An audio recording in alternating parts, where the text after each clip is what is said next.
Toxic ಸಿನಿಮಾದ ವಿರುದ್ಧ ಸಿಡಿದೆದ್ದ ಅಣ್ಣಾಮಲೈ. ಇನ್ನು ಕೇಂದ್ರ ಚಲನಚಿತ್ರ ಮಂಡಳಿಗೆ ಕಟ್ಟುನಿಟ್ಟಾದ ಆಗ್ರಹ. ಹೌದು ಸ್ನೇಹಿತರ, ಅಷ್ಟಕ್ಕೂ ಅಣ್ಣಾಮಲೈ ಅವರು ಟಾಕ್ಸಿಕ್ ಚಿತ್ರದ ವಿರುದ್ಧ ಏನೆಲ್ಲ ಮಾತನಾಡಿದ್ದಾರೆ ಮತ್ತು ಏಕೆ ಸಿಡಿದೆದ್ದಿದ್ದಾರೆ ಅಂತ ತಿಳ್ಕೊಂಬರೋಣ ಬನ್ನಿ. ಅದಕ್ಕಿಂತ ಮುಂಚೆ ನೀವೇನಾದರೂ ಚಾನಲ್ಗೆ ಸಬ್ಸ್ಕ್ರೈಬ್ ಮಾಡ್ಕೊಳ್ಳೋದು ಹಾಗೆ ನೋಡ್ತಿದ್ರೆ ಸಬ್ಸ್ಕ್ರೈಬ್ ಮಾಡ್ಕೊಂಡು ಬೆಲ್ ಐಕನ್ ಅನ್ನು ಆನ್ ಇಟ್ಕೊಳ್ಳಿ. ಹಾಗೆ ಮರಿದೆ ವಿಡಿಯೋಗೆ ಒಂದು ಲೈಕ್ ಕೊಡ್ತಾನೆ ಕೂಡ ಮರಿಬೇಡಿ. ಇನ್ನು ನಟ ರಾಕಿಂಗ್ ಸ್ಟಾರ್ ಎಸ್ ಅಭಿನಯದ ಬಹುನಿರೀಕ್ಷಿತ ಸಿನಿಮಾ ಟಾಕ್ಸಿಕ್ ಬಗ್ಗೆ ಮಾಜಿ IPS ಅಧಿಕಾರಿ ಮತ್ತು ದಿ ಡೀಲರ್ಸ್ ಸಂಸ್ಥಾಪಕ ಕೆ ಅಣ್ಣಾಮಲೈ ಅವರು ಆಕ್ರೋಶ ವ್ಯಕ್ತ ಮಾಡ್ತಾ ಇದ್ದಾರೆ. ಈ ಸಂಬಂಧ ಸುದ್ದಿಗಾರರು ಕೇಳಿದ ಪ್ರಶ್ನೆಗೆ ಉತ್ತರ ನೀಡಿದ ಮಾಜಿ ಬಿಜೆಪಿ ನಾಯಕ ಕೆ ಅಣ್ಣಾಮಲೈ ಅವರು ಆಧುನಿಕ ಪ್ಯಾನ್ ಇಂಡಿಯಾ ಆಕ್ಷನ್ ಸಿನಿಮಾಗಳಲ್ಲಿ ಅತಿಯಾದ ಹಿಂಸೆ ಮತ್ತು ಸ್ತ್ರೀ ದ್ವೇಷಣೆ ವರ್ಣನೆಗಳನ್ನು ವೈಭವೀಕರಿಸಲಾಗುತ್ತಿದೆ ಎಂದು ಟೀಕೆ ಮಾಡಿದ್ದಾರೆ.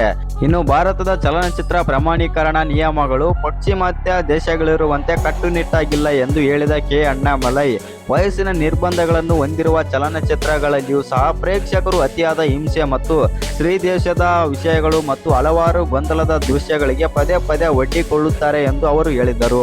ಇನ್ನು ಇಂತಹ ಚಲನಚಿತ್ರಗಳನ್ನು ನಿಷೇಧಿಸಬೇಕೆಂದು ತಾವು ಒತ್ತಾಯಿಸುತ್ತಿಲ್ಲ ಎಂದು ಸ್ಪಷ್ಟಪಡಿಸಿದ ಅಣ್ಣಾಮಲೈ, ಆದರೆ ನಾಯಕ ನಟ ಎಷ್ಟೇ ದೊಡ್ಡ ಸ್ಟಾರ್ ಆಗಿದ್ದರೂ ಸಹ ಕೇಂದ್ರ ಚಲನಚಿತ್ರ ಪ್ರಮಾಣೀಕರಣ ಮಂಡಳಿ ತನ್ನ ಪಾತ್ರವನ್ನು ಸರಿಯಾಗಿ ಜವಾಬ್ದಾರಿಯುತವಾಗಿ ನಿರ್ವಹಿಸಬೇಕೆಂದು ಅವರಾದರೆ ಹೇಳಿದರು.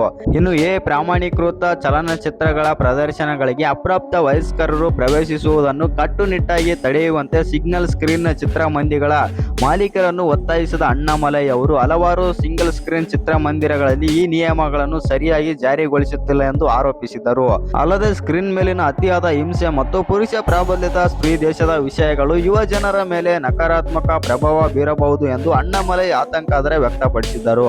ಇನ್ನು ಮಹಿಳೆಯರನ್ನು ಕೇವಲ ವಸ್ತುಗಳನ್ನಾಗಿ ಚಿತ್ರಿಸುತ್ತಿರುವ ಚಿತ್ರೀಕರಣಗಳನ್ನು ಟೀಕಿಸಿದ ಅಣ್ಣಾಮಲೈ ಅವರು ಸ್ತ್ರೀ ದೇಶದ ಮನೋಭಾವಗಳನ್ನು ಜನರಲೈಸ್ ಮಾಡುವುದು ಒಟ್ಟಾರೆ ವೀಕ್ಷಣಾ ಅನುಭವದ ಮೇಲೆ ಪರಿಣಾಮ ಬೀರುತ್ತದೆ.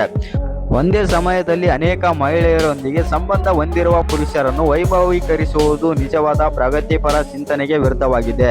ಸಿನಿಮಾ ನಿರ್ಮಾಪಕರು ಸಿನಿಮಾವನ್ನು ಜವಾಬ್ದಾರಿಯುತವಾಗಿ ಬಳಸಬೇಕೆಂದು ಅಣ್ಣಾಮಲೈ ಕರೆ ನೀಡಿದರು. ಇನ್ನು ಸಮಾಜ ಮತ್ತು ಸಂಸ್ಕೃತಿಯ ಮೇಲೆ ಸಿನಿಮಾ ಪ್ರಾಬಲ್ಯ ಬೀರುವ ಸಾಧ್ಯತೆ ಇರುತ್ತದೆ ಮತ್ತು ಪ್ರಭಾವ ಕೂಡ ಬೀರುತ್ತದೆ. ಚಲನಚಿತ್ರ ನಿರ್ಮಾಪಕರು ವಿಷಕಾರಿ ಮತ್ತು ಪ್ರತಿಗಾಮಿ ವರ್ತನೆಗಳು ಎಂದು ಬಣ್ಣಿಸುವುದನ್ನು ಉತ್ತೇಜಿಸುವ ಬದಲು ಸಮಾಜವನ್ನು ಸಬಲೀಕರಣಗೊಳಿಸಲು ಆ ಪ್ರಭಾವವನ್ನು ಬಳಸಬೇಕೆಂದು ಅಣ್ಣಾಮಲೈ ಒತ್ತಾಯಿಸಿದರು. ಇನ್ನು ಈ ವಿಡಿಯೋ ಇಷ್ಟ ಆಗಿದ್ರೆ ಒಂದು ಲೈಕ್ ಮಾಡಿ, ಶೇರ್ ಮಾಡಿ. ಹಾಗೆ ಇನ್ನೂ ಯಾರು ಚಾನಲ್ಗೆ ಸಬ್ಸ್ಕ್ರೈಬ್ ಮಾಡ್ಕೊಂಡಿಲ್ಲ ಸಬ್ಸ್ಕ್ರೈಬ್ ಮಾಡಿಕೊಂಡು ಬೆಲ್ ಐಕನ್ ಅನ್ನು ಆಲ್ ಇಟ್ಕೊಳ್ಳಿ.